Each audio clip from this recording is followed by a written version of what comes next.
Bonjour chers étudiants, ravi de vous retrouver autrement pour poursuivre nos encadrements que nous avons déjà commencé. Donc la première chose que nous avons réalisée au niveau de l'encadrement, c'était l'envoi de la liste concernant les différentes thématiques.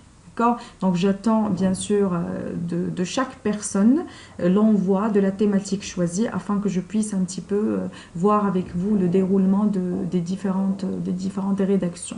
Aujourd'hui, nous allons parler un peu de la rédaction et des normes internationales en matière de l'écriture et en matière de la rédaction de son mémoire de PFE.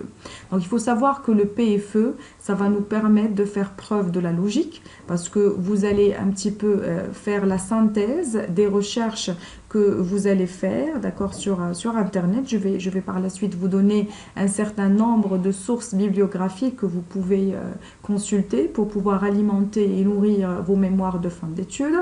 Il faut également faire preuve d'analyse parce qu'il s'agit de comprendre, d'accord, une situation dans laquelle soit se trouve l'entreprise qui abrite votre stage ou encore une problématique managériale que vous avez choisie pour pouvoir en faire votre mémoire de fin d'études. D'accord. Et le plus important, c'est il faut faire preuve de sens critique parce que le PFE que vous allez me rendre et que vous allez soutenir vers la fin de la période, ce n'est pas tout simplement un mémoire descriptif. J'attends que ça soit un mémoire créatif dans lequel vous allez me proposer des transformations des pratiques managériales et vous allez un petit peu innover et me donner votre propre valeur ajoutée par rapport à ce que vous avez étudié.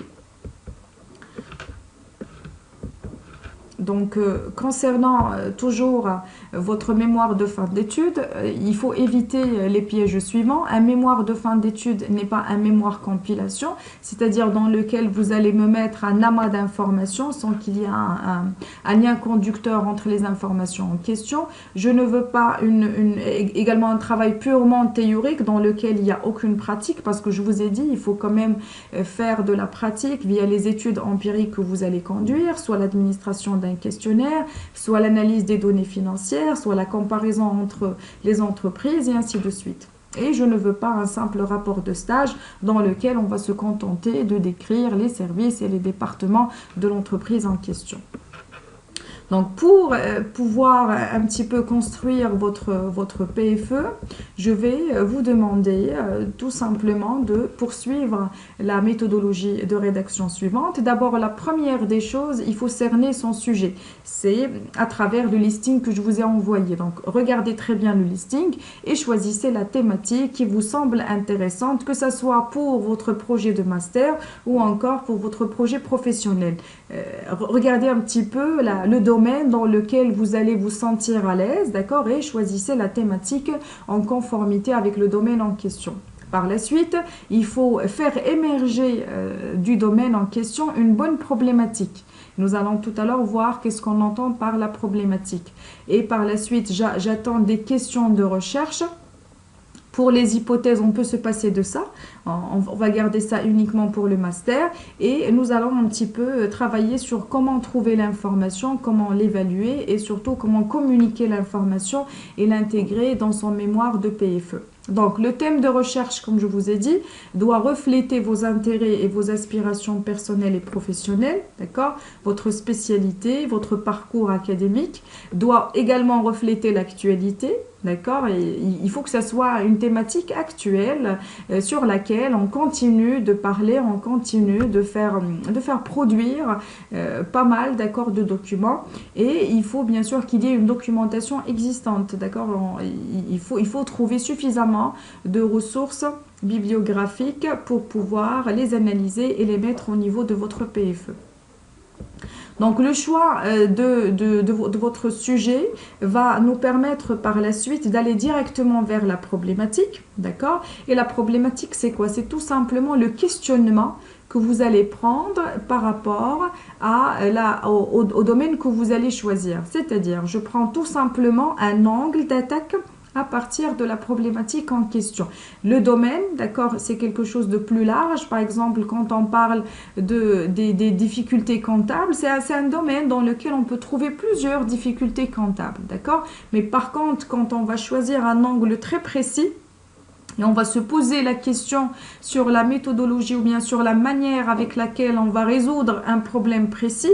Ça s'appelle une problématique. Donc la problématique, c'est l'angle que vous allez choisir, l'angle restreint, l'angle réduit que vous allez choisir pour pouvoir traiter votre thématique. Donc les caractéristiques d'une bonne problématique sont les suivantes. La problématique doit être englobante, c'est-à-dire elle est suffisamment riche, intéressante, d'accord, qui va nous permettre d'étendre le sujet et de lui donner bien sûr suffisamment de volume et d'intérêt. La problématique doit être actuelle, elle doit prendre en considération l'état le plus récent des préoccupations managériales. Comme je vous ai dit, il faut traiter vraiment des problématiques qui intéressent les entreprises et non pas des choses auxquelles nous avons déjà donné des solutions et personne n'en parle. Donc il faut vraiment que ce soit actualisé. Et la problématique doit être vraiment féconde, c'est-à-dire la plus riche possible. Donc, ce que vous allez me mettre au niveau de votre problématique, c'est le questionnement, d'accord, que vous allez choisir. Pour pouvoir choisir une bonne problématique, je vous invite à écrire plusieurs problématiques possibles, d'accord. On va un petit peu aborder ou adopter l'approche en entonnoir suivante. Donc là, on va essayer de mettre plusieurs questions, plusieurs questionnements possibles, et par la suite, vous allez choisir une seule question parmi la liste que vous avez générée pour pouvoir en faire la problématique centrale de votre PFE. Donc, après maintenant le choix de la problématique, il faut faire attention aux mots que vous allez choisir, d'accord? Il faut que ce soit des mots qui font partie du jargon de votre domaine, d'accord? Et non pas des mots qui n'ont rien à voir avec le domaine en question. Et l'autre piège à éviter, c'est le fait de confondre parfois des termes voisins. Quand on dit analyser, c'est pas évaluer, c'est pas expliquer, d'accord? Analyser, ça veut dire je cherche un petit peu à décortiquer une thématique ou bien un domaine en question. Quand on dit évaluer, bien sûr, cela suppose un jugement. On va donner, bien sûr, un jugement, une opinion finale par rapport à ce qu'on a évalué. Expliquer, ça veut dire on cherche tout simplement à donner des explications au phénomène en question. Et de la même manière, gérer, c'est pas prévenir, c'est pas optimiser. Tout ça pour vous dire qu'il faut bien choisir les mots que vous allez me mettre au niveau de la problématique. Il faut bien sûr savoir défendre les mots du début de votre PFE jusqu'à sa fin. D'accord? Donc voilà pour pouvoir un petit peu parler de la problématique. D'accord? À partir de la problématique, bien sûr, je vais pouvoir maintenant trouver un lien, d'accord, un fil conducteur entre la partie théorique et la partie empirique. Qu'est-ce qu'on est censé faire au niveau de la partie théorique? On est censé trouver des solutions, mais théoriques, à la problématique. D'accord? Solution théorique, ça veut dire on va tout simplement chercher dans les articles, dans les ouvrages, quelles sont les différentes réponses que l'on a apportées à mon questionnement. Par contre, au niveau de la partie pratique, j'attends une véritable investigation, une véritable recherche, d'accord, un véritable engagement, d'accord, personnel, bien sûr, dans lequel vous allez chercher des données que vous allez analyser, soit par questionnaire, soit une analyse des données des entreprises pour pouvoir me donner votre propre réponse, mais cette fois-ci empirique et pratique. Je vais m'arrêter à ce niveau-là et par la suite, nous allons aborder comment trouver l'information, les sources d'information.